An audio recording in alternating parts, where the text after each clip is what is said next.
Welcome Norman, CTO Dana Indonesia. Thank you for having me. For joining our podcast. Yeah. Dana ini salah satu e-wallet terbesar di Indonesia ya Norman? Yeah, not bad. So, saya masih ingat tahun 2000 waktu boomnya teknologi di US. Indonesia ya masih belum ngalamin ya. So but this time after 20 years Indonesia betul-betul ngalamin booming seperti itu ya. Ya. Kemarin weekend saya baca Channel News Asia Singapura.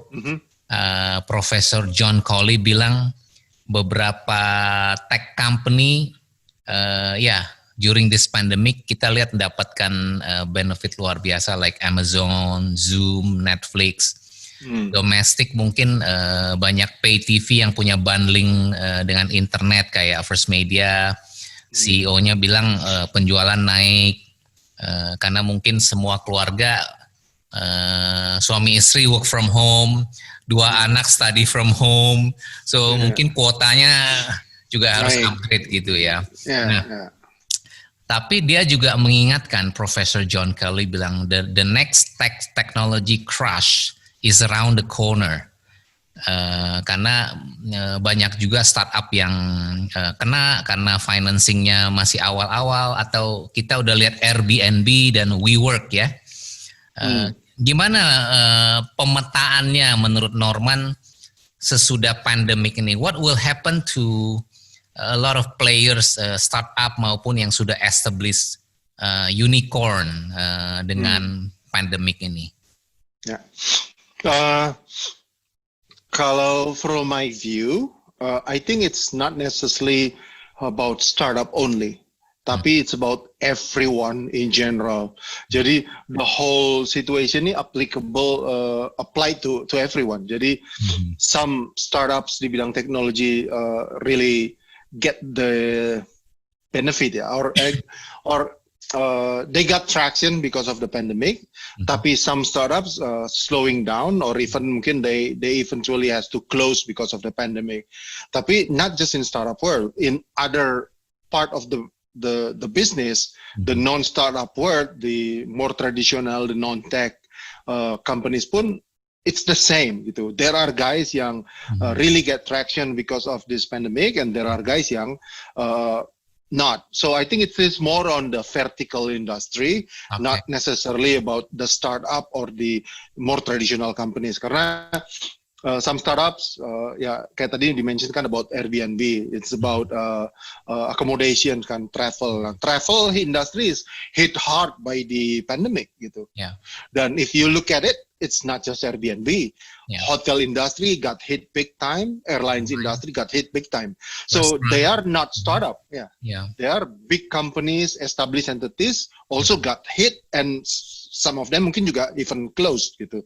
Jadi I don't think it's just applicable to startups. So it's more on the vertical. Some vertical will got hit by the pandemic. Some may actually malah get traction because of the shifting of the lifestyle. Kan the issue-nya adalah karena people don't travel anymore, people don't go out anymore, everybody stay at home because of the quarantine, the lockdown, and then everything now is delivered through digital. Jadi learn from home buat students, work from home buat employees, and then belanja untuk groceries maupun other things lewat e-commerce. Jadi everything is being done digitally. Jadi shift of that yang happen. Jadi I think it's not about hitting the startup only. It's hitting everybody, including startup and older companies, but yang ada di certain verticals. Ada satu bidang consulting yang in high demand now. You know what? Apa itu? Debt restructuring consulting. Okay. A lot of company need to restructure their debts.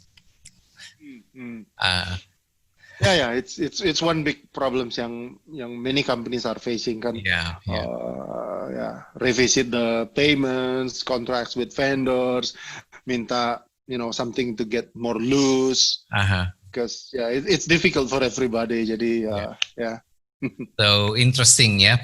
Now, so kalau at least sampai tahun lalu, even Q1 lah tahun ini, a lot of millennials itu prefer to go and apply with unicorn and startup gitu ya. Sekarang makin riskan ya kalau working for startup juga harus lebih selektif ya, lihat industrinya apakah akan future-nya positif atau negatively impacted gitu ya. What do you think? Yeah, so if you are an employee atau fresh grad atau people looking for job and want to get into startup world, a few things yang you can look is basically to me this pandemic is a good test lah. Jadi we can see who actually thrive and survive and who actually got wiped because of the situation. Jadi it's kind of like a natural selection untuk see who's the fittest who can really adapt. So those yang can really adapt and still going strong, these are the kind of startups yang you really want to apply to. So you may really want to apply to startup yang have solutions that really in high demand in this situation atau all round even with out of the situation. You may look at the leadership in that company, in that startup, the founders, the C-level, also the ventures that backing up these startups gitu. Jadi these are some criteria that you really need to look at gitu. Dengan banyak PE dan VC juga ngalamin problem kayak misalnya SoftBank, apakah buat startup akan jauh lebih susah mendapatkan funding? The things that I've been seeing last year compared to this year gitu, H1 dan H2 di Indonesia ya this year, number of funding and amount of funding di H2 2020 is actually higher dibandingkan yang tahun lalu. Really? Gitu. So that's the reality gitu. Jadi why behind that? Kalau amount, I think some of the yang sudah lebih solid, yang udah later rounds, I think they just do fundraise for next rounds. Hence, the amount is increasing and the numbers. And I think there are just more startup yang coming up with better solutions, with better executions compared to last year's mungkin. Jadi that's why. It's actually getting better. I got the data, I think, from Daily Social. Yeah. So that's the situation. And during the pandemic itself, in the last 3 months, itu in Q2, there are still I read in media about startups, local, the fintech, or in other areas, and actually just raise Series A, Series B. So it's actually still happening, but I think. To get the fund will not be as easy as before, but it is possible and it's actually happening gitu. Jadi VCs juga getting more selective gitu ya, can really look at the problem solution fit, product market fit, the founders itself gitu. Jadi VC can really look at the good quality startups, and if they are good, they are actually still willing to invest. So I think that's what's been happening. Yeah. So now let's talk about Dana. Okay. Sekarang bisnis modelnya Dana tuh keunikannya apa sih dibanding your competitors? Okay. Dana kan in a sense at the moment we are a payment platform, payment systems, and we personify ourselves to as a new wallet. So basically we are a wallet yang electronic. Just think about your wallet that you have in your pants right now gitu ya. What's in your wallet kan? Jadi you have cash in your wallet, you have also credit cards and your debit cards and your ID cards juga gitu kan. Jadi loyalty cards juga mungkin. So all these things are in your wallet. So basically Dana is that, but it's electronic gitu. It's digital. Jadi you can top up saldo di Dana, top up the balance. So it's basically the analogy of cash in your physical wallet. Jadi you can put cash there. the differences between Dana and everyone else right now at the moment is everyone really focuses on that. So it's about topping up the balance. While Dana, because we really see ourselves as an e-wallet, you can also bind your credit cards and debit cards in Dana. Jadi whenever you want to do payment, kalau di dunia nyata kan, you can pay with cash, you can also pay with your debit card atau credit card. In Dana is the same. Whenever you want to purchase pulsa, bayar listrik, bayar air, bayar BPJS, belanja di e-commerce atau belanja di coffee shop, scan QR, whenever you do that, you can pick the source of fund. Mau diambil dari balance yang di top up in your wallet, just like the cash in your physical wallet, or you can directly potong dari your debit card or your credit card gitu. So that's how we're currently different from the other that really focusing on top up the balance only, and then balance is the only source of fund untuk doing the transactions. I think that's the primary concept. And the business model as a payment, basically we help merchant acquire the money from the user gitu. So the business model is MDR or the merchant discount rate. So basically Dana kan ada platform yang mempertemukan user atau consumer, and then merchants yang jual products or services yang user will pay, and then the other side is the banks yang provide the the virtual accounts or provide the debit cards or the credit card. So kita it's just a platform yang mempertemukan all these players saja gitu. And then whenever there is a payment event happening, it's the merchants who will pay the service to Dana through MDR tadi gitu. Jadi ada percentage merchant discount rate-nya. Profil pengguna Dana itu berapa persen yang generasi X ya? Generasi X itu ya kayak kita atau yang lebih tua lah ya. I think I need to check on the data itself, but looks like the majority I think is the millennials and the kan? Z, the younger generation. Jadi yang X or even before X, maybe get less and less. Well, yang duitnya masih banyak kan Gen X toh. At the prime time now ya. Nah, gimana konversi e-wallet ini ke Gen X strategi? That is an interesting question. So, I think mungkin juga the way the promo and everything is being done really towards the next generation, the millennial, the Z. But I think, there are needs yang Gen X also still needs, like the pulsa kan, bayar listrik for your house, bayar air, BPJS and all these things yang really help the Gen X. So we don't really specifically build something, this is for Gen X, this is for the millennials.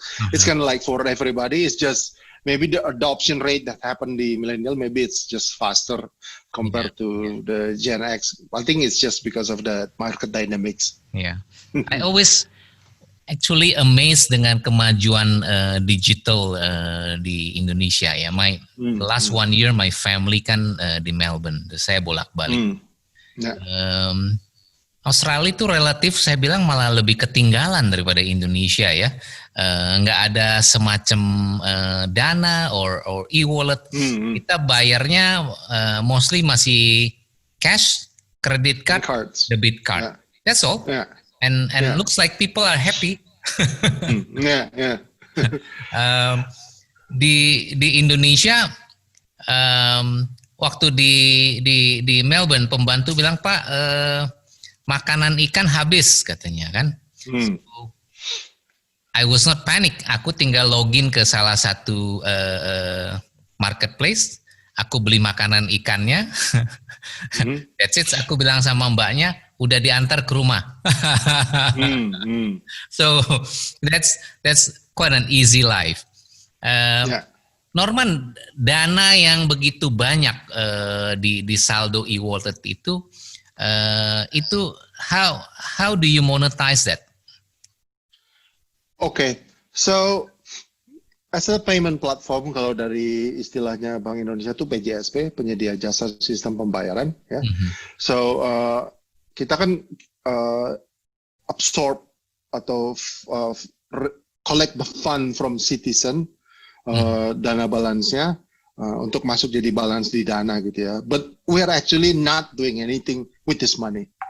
Jadi nggak boleh diinvest. No, you nggak cannot. Boleh dideposito. You cannot touch that money. That's people money yang akan dipakai untuk payment. Jadi kalau selama ini mungkin ada orang pikir uangnya mengendap berapa terus bisa dipakai apa? No, every now and then we make reports to Bank Indonesia about this floating balance, numbersnya berapa. Everything is monitored. So it's not like that. It's not like what many people thinks gitu. So balance is balance and it will be used for payments by the users. Gitu. But how the regulatory lakukan cek bahwa itu tidak dipakai untuk kepentingan investasi dan lain-lain? There are many reports that we provide. Ada yang daily, ada yang weekly, ada yang monthly, ada yang 3 month. Itu ke Bank Indonesia with all these numbers. Jadi they see the numbers. Gitu. Terus they can match with everything else ya yang ada di data points itu and the data that they have. So it's being supervised gitu. I see. Kalau bank yang non digital kan dana deposito dia kasih bunga tapi dia lempar lagi untuk pinjaman kredit kan, and then they make margin from that gitu kan. So karena they are lender kan. There are banks yang primarily their business model is that. Jadi their business model is providing loans and get the interest from the loans, while on the other side dia absorb funds from the masyarakat gitu kan. Sementara Dana, we are not a lender gitu. We are a system untuk payment. Jadi we provide payment services and we get the interest if we help a merchant acquire the money during a payment event. Gitu. Jadi it's a very different world. Maybe startups fintech yang lainnya yang di bidang lending kayak peer-to-peer lending atau any other startup yang di bidang pinjaman, mungkin they are closer to that model. And these startups mereka itu sama kayak the bank yang doing lending itu diaturnya oleh OJK, Otoritas Jasa Keuangan. On the other hand, Dana yang penyedia jasa sistem pembayaran, we're not there. We are under the supervision of Bank Indonesia, the central bank. Gitu. Jadi all the lender guys itu under OJK, or the payment guys is under the Bank Indonesia. So it's different. Okay. Well, thank you so much, Norman, for the chat. Especially actually the sideline BJJ talk is as interesting as Dana. For sure. Hopefully nanti ada kesempatan kita chat lagi. Thank you for your time ya. Good luck for you. Thank you. And good luck for Dana. Thank you. All the best to you too, David. Thank you. Take care. Yeah. Bye.